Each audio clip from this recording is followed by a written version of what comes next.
Hello et bienvenue dans le Défaussé pour votre émission actuellement quotidienne sur le jeu de société. Le jeu de société sur toutes ses formes et vous y avez le droit tous les jours de ce mois de décembre, en tout cas jusqu'au 24 ou au 25, on ne sait toujours pas, mais vous serez informés.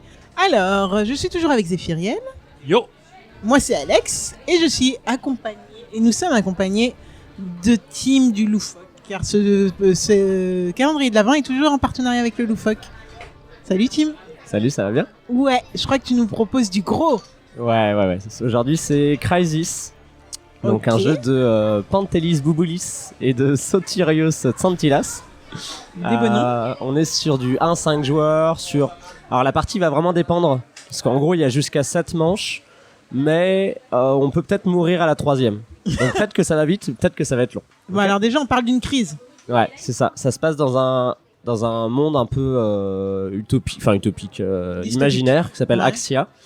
C'est un monde, donc un pays où on a un passé glorieux. Donc là, c'est la petite phrase qu'ils mettent, un présent incertain, un avenir imprévisible. C'est-à-dire que c'est la crise et on va essayer de sauver le pays.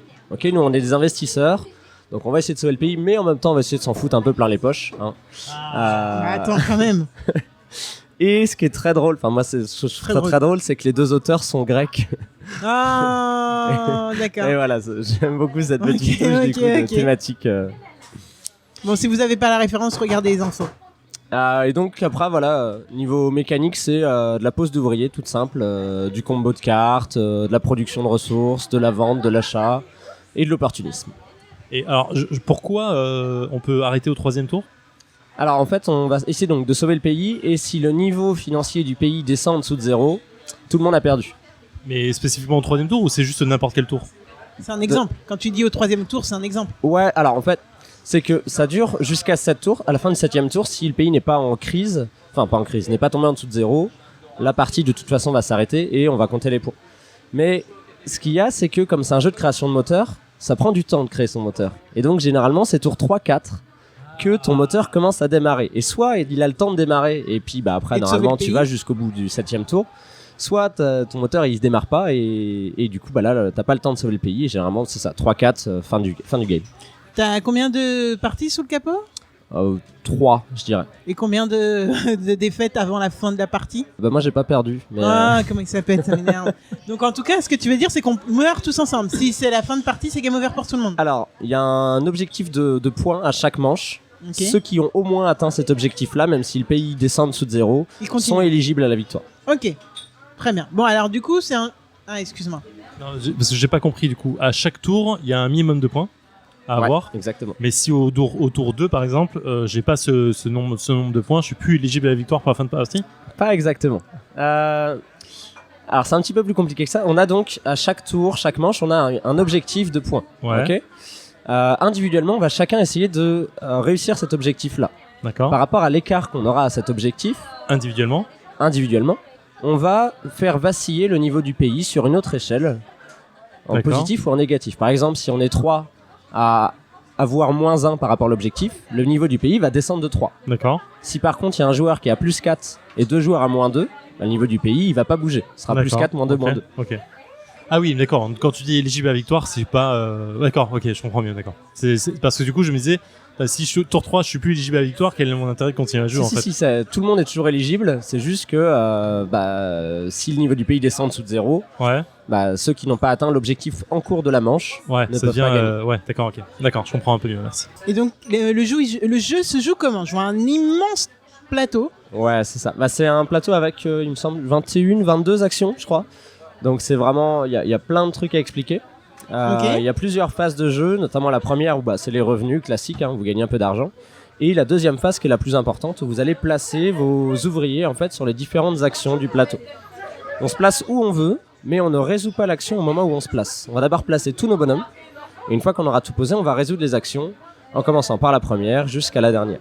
On a tous un nombre d'ouvriers défini. Ouais, on a Ou alors on tous peut en 4 gagner. ouvriers, Ok. et on peut en gagner un 5e dans la partie. Ok. Et donc, voilà, comme dans Outlive ou dans un peu tout et n'importe quel jeu, enfin, n'importe quel jeu de pose d'ouvriers, on peut poser nos ouvriers et faire l'action associée au lieu où on se retrouve. Ouais, c'est ça, puis, c'est ok. le principe.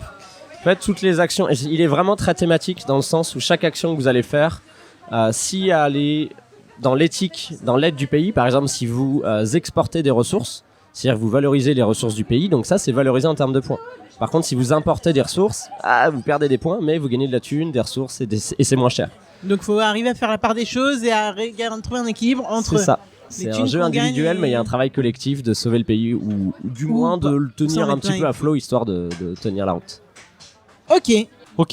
Alors sur le visuel, je suis pas très chaud pour l'instant parce qu'il a l'air ultra fat et un peu pas très joli. C'est trop marrant parce que moi, c'est le visuel qui m'a re-hypé un peu. Ah ouais, ok. Alors je verrai le plateau parce qu'on regarde la règle du jeu. Mais sur le fond, je suis assez chaud. J'aime bien surtout ce côté de dire bon bah voilà, tour 3-4, si on n'est pas bon, on arrête là, merci, au revoir. Ça fait très pandémique dans le genre et j'aime beaucoup. C'est ça. Ok, je pense qu'on est prêt à jouer. On a le concept. On n'a pas encore le plateau. Tu disais que c'était très long installé, donc on. Ouais. Si jamais il y en a donc qui sont intéressés par ce jeu-là, faut savoir aussi que la taille du plateau ne change pas selon le nombre de joueurs. Donc si on joue à 2, vu que c'est du placement d'ouvriers, il y a plein de places. Si on joue à 5, c'est vraiment la guerre. C'est un petit peu plus restreint. Le nombre de ouais. joueurs, ça change beaucoup la partie aussi. Ok, là on devrait pas trop se marcher dessus quoi. Tranquillement. À 3, ça va. Tranquillement, ça va. Tranquillement. Ok, let's go. C'est parti.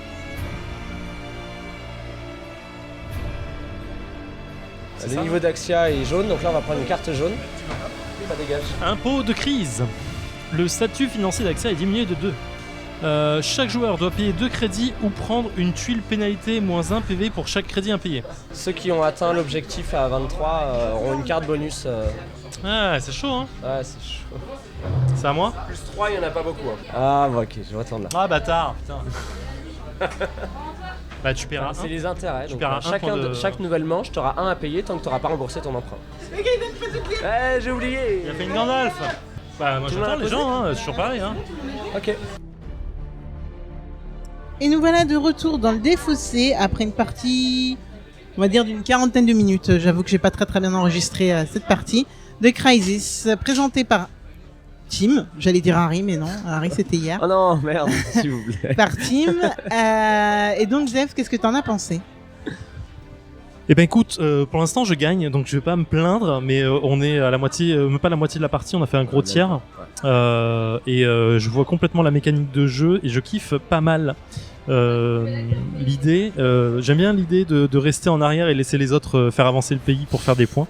Ce que Tim a complètement fait pour la partie, parce que moi je remonte le pays, mais en fait il compte sur moi pour remonter le pays pendant que lui il fait de la thune de côté. Donc c'est un peu ça. L'idée est cool. Le jeu est pas friendly visuellement au début. C'est-à-dire t'as beaucoup de choses à regarder sur le plateau, beaucoup de choses auxquelles il faut faire attention et ça t'aide pas. Mais une fois que t'as fini le premier tour, franchement ça se passe complètement bien. C'est très tactique, c'est très expert. Hein. Enfin clairement il faut en vouloir pour y aller. Mais c'est très positif. Je veux dire, il y a encore une fois, t'as plein de choses à faire, t'es jamais vraiment coincé. Faut par contre avoir son objectif bien en tête dès le début. Et je pense que la première partie, elle est pas super chaude la première partie. Ouais. Facile à cause de ça. Parce que moi, par exemple, j'ai voulu faire un moteur de points et de thunes, mais en fait, finalement, je me dis ça va me servir à rien pour la fin de jeu, quoi. Ah si, c'est super intéressant quand même d'avoir un moteur point de thune. Parce que ouais, mais je suis obligé en deuxième partie de jeu, je suis obligé de m'axer sur ce que t'es en train de faire. Te spécialiser en deuxième partie, mais les 2 démarrages qu'on fait, c'est 2 démarrages qui fonctionnent. D'accord. Il n'y a pas forcément de meilleure stratégie que d'autres. Et c'est pour ça aussi que le jeu est cool, parce que la diversité des bâtiments, des entreprises qui existent, fait que il y a forcément des joueurs, ce que je disais à Harry tout à l'heure, qui vont jouer point de victoire thune. D'autres qui vont se dire ok, il y a pas ça, donc je vais jouer autre chose, et par défaut ça va s'équilibrer et ça va fonctionner. Ouais, d'accord. Ouais. Mais effectivement non, ça se passe bien. Juste vraiment visuellement au début le jeu t'aime pas, hein. Il te dit pas il veut pas que tu joues, mais finalement ça se passe plutôt bien, je trouve, et c'est très excitant en fait comme type de jeu. J'aime beaucoup. Alors moi franchement je suis à l'opposé de Zephyriel sur le design qui m'a quand même bien hypé dès le départ. En fait la boîte ne m'a pas du tout hypé, et par contre dès qu'on est arrivé sur le plateau j'ai trouvé ça beaucoup plus friendly, en mode je sais pas si vous imaginez un petit peu, mais je trouve que l'iconographie etc, ça te rappelle un petit peu un truc très un peu enfant, peut-être pas les Sims, mais un peu je trouve avec les petites pioches, les petits, tu vois, des petits jeux une application avec des jeux où on peut s'amuser facilement. avec les petits ouvriers et tout. Enfin, ça me rappelle vraiment ça. Je cherchais désespérément avant de prendre la parole le nom d'un jeu que ça me rappelle fortement, avec cette même dynamique de gros plateaux où chacun va pouvoir faire ce qu'il veut un petit peu. Les places sont chères et il faut quand même créer son moteur pour arriver à avancer. Malheureusement, je n'ai pas le nom, mais en tout cas, c'est le genre de jeu que j'aime beaucoup, même si, bon, encore une fois, les moteurs, c'est pas trop mon point fort, même si je les adore. Et là, je suis un peu dégoûtée d'arrêter cette partie. Très honnêtement, j'ai un peu le même sentiment que Brass l'année dernière, quand on a déjà arrêté à la moitié de la partie, où c'est juste super frustrant parce que il y a qu'une envie là, c'est de voir si on va vaincre cette crise. Si Tim va arriver à nous drainer vers le bas, voilà. Non, je pense qu'il y a énormément de stratégies possibles à mettre en place. Après, c'est vrai qu'on est un petit peu aussi dépendant de ces fameuses factories qui arrivent. Je sais pas. J'aurais aimé voir ce qui arrivait après. J'aurais aimé voir les stratégies qui se dessinaient parce que là, on est tous allés vers le prêt.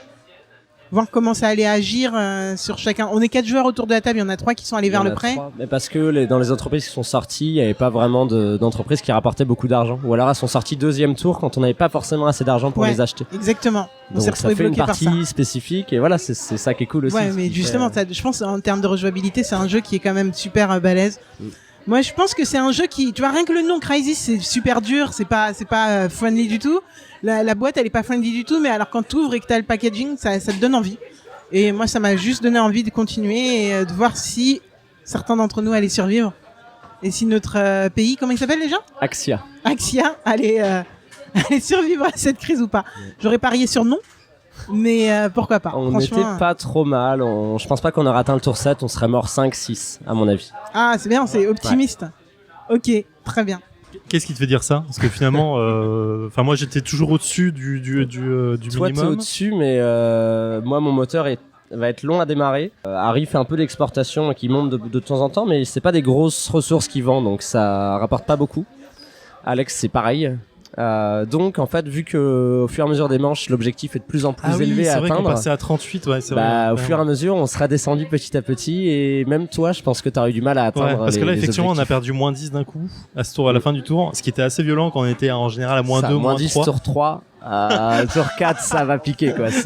Oui, ouais, parce qu'il faut faire plus 9 et et on en a un qui était à moi j'étais à moins 9. Moins 9 en dessous du tour d'après, je faisais plus 8, plus 10 points à peu près, je pense. Ouais, d'accord. OK, ouais, bon ça. Mais ça arrêtait quand même galère et ça pique. Ouais, mais tu rattrapes pas ton retard. Tu restes à plus 10 points, mais il faut faire plus 9 points, donc tu iras pas mais ton moteur, mais c'est fun. Puis tu vois les autres qui te regardent avec de grands yeux, genre, mais putain, mais. Arrête, là, on va pas le coup parce que tu nous. fais de la merde. Enfin, voilà, non, mais c'est amusant parce que t'as cette dualité de dire, si t'as un mec qui te draine vers le bas, en fait, t'es obligé de mettre le paquet pour aller vers le haut. Et en le regardant, en disant, mais moi, je peux pas lâcher l'affaire à cause de toi, en fait. Mais pas forcément. Tu vois, toi, là, il y a que toi qui as atteint l'objectif. Ton objectif, ça serait que la partie se termine le plus vite possible. Parce qu'il y a que toi qui aurait dépassé l'objectif, tu serais seul éligible à la victoire. Ah oui, bien sûr. Si on arrête tour 4 et que je suis le seul au-dessus, je gagne. Si t'es au-dessus. Ah oui, d'accord. Ah oui, donc ça peut être une tactique de dire je veux juste atteindre le truc mais pas aller plus haut. Ouais. Ah putain. Parce que là, moi, tant que tu fonces, moi je fais mon moteur et je me prépare, tu vois. Ah oui, d'accord. En fait, c'est un calcul à faire, à placer mes ouvriers, faire en sorte d'être juste à ce qu'il faut, mais vous laissez bien en dessous pour couler le pays le plus tôt possible. Ce qui est encore plus dégueulasse. On est d'accord. Mais ok, d'accord. Je valide complètement l'idée du jeu. J'aime bien. Là, je veux juste faire un clin d'œil aux mecs de Geek Attitude Games, du coup, qu'on a vu à Essen et qui nous ont super gentiment donné des goodies pour Crysis, pour Bruxelles, pour Kitchen Rush, etc.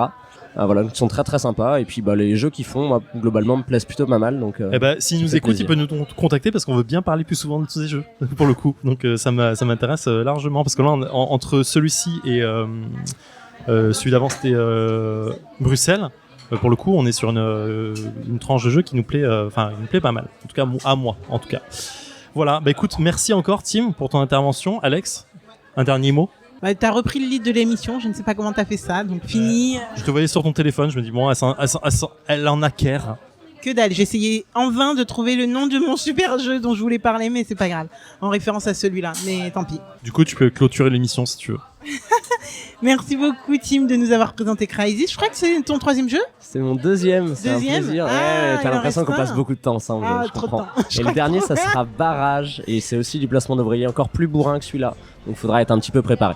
Un petit peu préparé. En fait, Tim, il vous présente des jeux pour On n'a vous pas le prendre temps la de finir. tête pendant vos vacances de Noël. Voilà. Donc vous lui dites merci si vous passez au Loufoque. Merci, Zef. Merci à toi. Bon bah, et à demain. Bah ouais, comme toujours. Bye. Ciao.